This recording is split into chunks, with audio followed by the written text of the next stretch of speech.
Well, thank you very much, and can I, at the outset, thank Nick for that far too kind and far too generous introduction. I don't know about the rest of you, but I can't wait to hear what your keynote speaker has to say on the strength of an introduction as effusive as that. Boy, has this guy got some CV. It's a delight to be here with you today. As you probably know, we have spent the last week at the International Assembly, where we have been beginning to celebrate my successor, Stephanie Urchick. So I now know what it is like to be a lame duck president, as I follow in her footsteps over the next 6 months until I formally demit office. I also want to thank you all for the warmth of the welcome you extended to Heather and I over the course of the last couple of hours since we all started arriving. Not only did you give us a very hospitable welcome, you also provided us with a bagpiper, which was very special, and Scottish weather, which is even more special. And I have to tell you, as at least Doug in the room knows, that does not always happen when you go to visit a Rotary event. I want to take you back a few years to when I was coming into office as a Rotary International Director. During the month of July, my first ever official engagement was an invitation to attend the Rotary Club of London, England. It wasn't so much an invitation as a summons, but I went along dutifully as the new director for the zone, and because I was so keen and eager to make a great impression, I arrived there 45 minutes before the meeting began.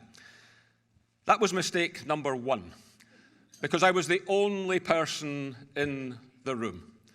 So I made my way across to the bar and I bought myself a drink. And that is not an easy thing for a Scotsman to have to do. But I did it, and I waited for the arrival of the Rotary Club of London. After about 15 minutes, the duty member for the day arrived, walked the length of the room, and the minute he opened his mouth, it was obvious to me that he was clearly the brightest button in that Rotary Club's box, because his first question was, "Are you visiting our Rotary Club today?" I confessed that I was. He then glanced down to the pin in my lapel and said, "Oh, and are you a Rotarian?" I followed up with another affirmative response. "Yes," I said, "I am."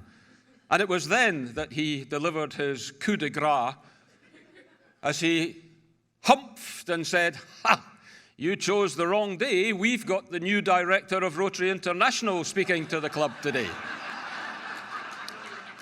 So believe me, your welcome was 1,000 times better than that particular welcome.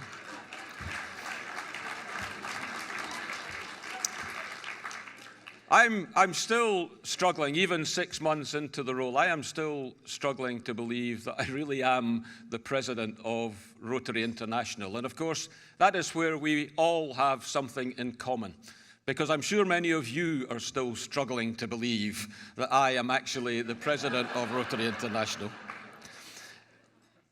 I still remember the nights and days that followed the call I had from Evanston when I was nominated and asked to take the nomination. And I remember waking up at 3 a.m. every morning thinking, they must have made some mistake. They've called the wrong name on the list. And I kept waiting on a second call to say, look, terribly sorry, but we meant to call the next guy on the list. But that call never came, so you've got me, and you've only got me for another 5.5 months.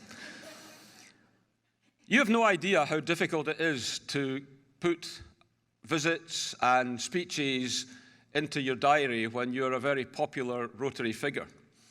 I was with Barry Rassin and John Huco one night last week at the International Assembly, and Barry was sharing with me the fact that he could not take another speaking engagement until at least the fall of 2024, later this year. John Huco trumped that. He said, I couldn't take another speaking engagement until the spring of 2025. I've been so busy. So when Doug Heiser phoned me on Friday evening to ask if I could come and speak here, And I remember distinctly it was Friday evening, because it's a long time since I had to accept a call-collect telephone call. I was only too happy to accept the invitation. But then, of course, we had to negotiate the speaker's fee. He's a tough guy to do business with. Eventually, we got it to $50.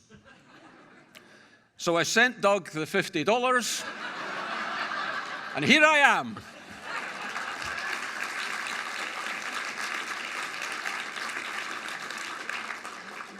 I am thrilled to have the opportunity to speak at a function that is focusing on what I like to describe as our Rotary Foundation. Because although the title says the Rotary Foundation, it really is our Rotary Foundation, our own foundation. And as you heard, I describe our foundation as an engine that creates the energy to do the work of Rotary. And what does any engine require to create energy? It requires fuel. And the fuel that is our foundation's driving force is the donations that we receive from people like you. And so the first thing I want to say here is thank you to each and one of you for your unfailing generosity and your kindness towards the Rotary Foundation. We don't always get thanks from the people that we support, but I'm here today to thank you on their behalf. Their thanks often doesn't come for the very best of reasons, but believe me, you make a difference in people's lives, and you change people's lives. You also save people's lives.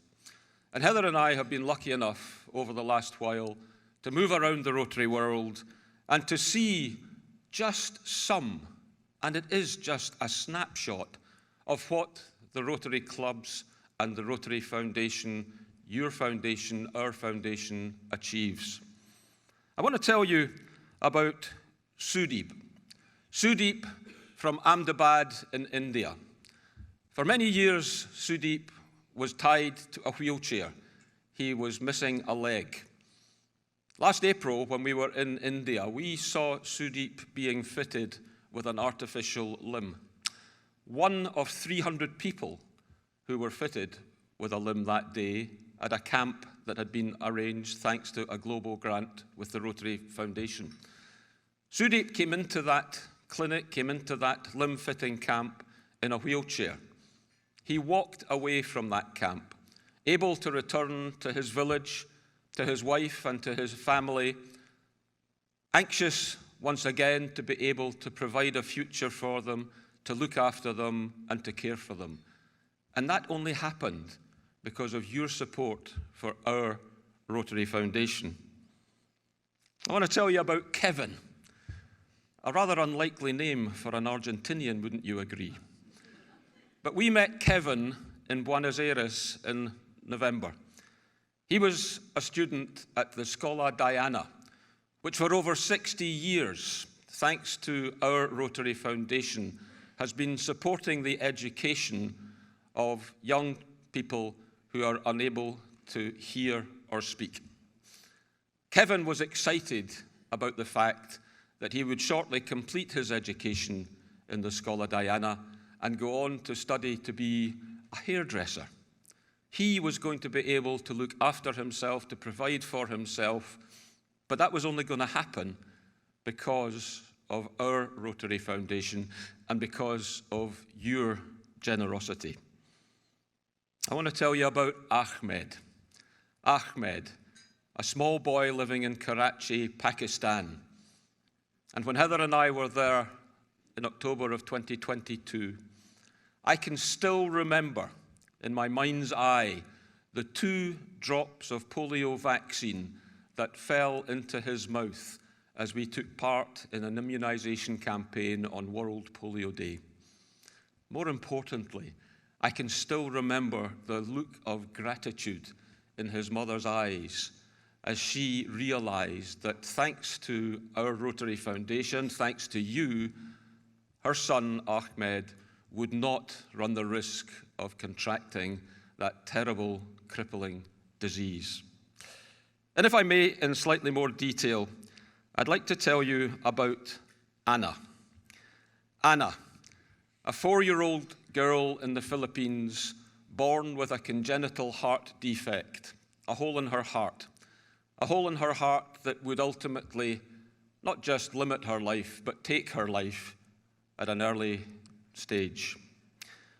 When I visited the De Los Santos Medical Center in Manila, I was able to witness the work being done on children in the Philippines from the poorest of the poor communities who are being given surgeries for their congenital heart defects thanks to the support of our Rotary Foundation. I spent an entire morning there, and first thing I was able to do was visit a recovery ward and meet some of the patients and their parents who had had surgery during the days before my visit. Parents who held my hand so tight to say thank you to Rotary, to say thank you to each of you for the fact that their children had had operations that were going to save their lives, operations that they could never expect to have had otherwise. As I left the recovery room, somebody suggested that I might like to go into the operating room and witness a surgery that was about to take place. Now, as you've heard, I'm a dental surgeon by profession. I'm no stranger to the operating room, so I had no problem accepting that invitation. As I stood by the operating table with little 4-year-old Anna lying on it, marveling at the skill of the young pediatric cardiac surgeon that was performing the operation, I felt my cell phone tremble in my pocket. I stayed for the remainder of the operation. I watched little Anna being taken through to the recovery room, and when I had a moment, I took the telephone out of my pocket to discover a WhatsApp message from home in Scotland. A WhatsApp message containing a photograph of our then 4-year-old granddaughter, Ivy, with a beaming smile on her face in her new school uniform. Because at the very moment I was witnessing Anna's operation in Manila, Ivy was setting out to attend her first ever day at elementary school back in Scotland. And as I blinked back the tears in my eyes, I realized that in a relatively short space of time, little 4-year-old Anna in the Philippines would also be able to embark on that journey of education that Ivy was embarking on, thanks to you, thanks to the generosity of our Rotary Foundation.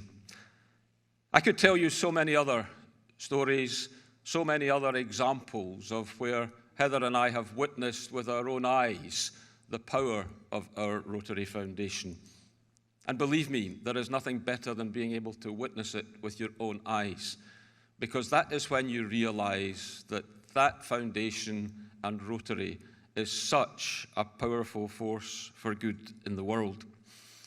But it can only remain a powerful force for good of the world in the world if we continue to support it. And I'd like to tell you one other story that I think has a great deal of relevance as far as that is concerned. It's a story that was told by the author Toni Morrison, the winner of the Nobel Prize for Literature, in her acceptance speech in Stockholm. It involves 2 boys and a man who lived on a hill above the city of Venice in Italy. The old man who lived on top of the hill had a reputation for being a genius. The 2 little boys thought that they had a foolproof plan to fool the old man. So they caught a little bird in their hand and they headed for the hill. As they got to the top of the hill and they met the old man, the first little boy said to him, "Old man, can you tell me if this bird in my hand is alive or dead?" The old man sized the 2 boys up and very quickly came back with the reply, "Son, if I tell you the bird is alive, you will crush it and kill it. If I tell you the bird is dead, You will open your hands and it will fly away. Because you see, in your hands you hold the power of its life and its death. And I would venture to suggest that that is exactly the same as it is for us here in Rotary, as far as our Rotary Foundation is concerned. We hold its future in our hands. We hold in our hands the power of life or death over the beneficiaries of our Rotary Foundation, especially when it comes to polio eradication. We have come such a long way as regards polio, but we still have a ways to go. Last year, only 12 cases. But we have to keep on going, and we have to keep on supporting that campaign until we rid the world of this disease forever. The World Health Organization have already told us that within 10 years, if we stop now, within 10 years, there will be 200,000 cases every year of polio in the world. So we must continue, and we must continue to support the campaign. That means we must continue to raise $50 million every year so that it can be matched by Gates and make this campaign come to a close. So I would urge each of you, if you have not yet supported the polio eradication campaign, please, please consider doing so for the sake of people like little Ahmed in Karachi. If you already support it, please, please consider supporting it some more. And we can kill this disease once and for all, and we can ensure that we see a world free from polio. I want to close, as I began, by saying thank you to each of you for your unfailing support for our Rotary Foundation. I'm very conscious that sometimes when you have a keynote speaker, they really do speak for as long as it feels. And so I will now draw my remarks to a close. Heather often tells me when I ask her after I have spoken, I'll say, how did I speak? And she'll say, it was okay, but you missed several good opportunities to sit down. I hope I haven't missed too many opportunities to sit down today, but I thank you on behalf of Heather and myself for having us with you today. I thank you for all you do for Rotary, and I look forward to being your president, albeit a lame duck one, for the next 5.5 months. Thank you very much indeed.